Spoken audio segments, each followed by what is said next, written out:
สังฆทานปัจจัยสี่ข้าไตรจีวรสาธุ ของข้าพเจ้าเพื่อแผ่เมตตาถวายแด่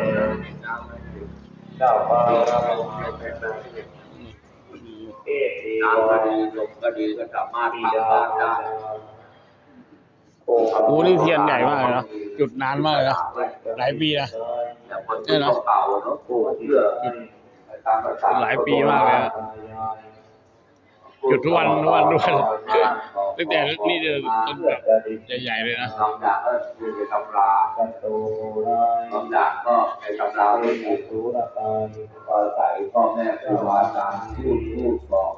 อกแล้วได้เองนะครับเนาะจะไปตามบอกก็ดีไปตามน้ำก็ดีไปตามป่าก็ดี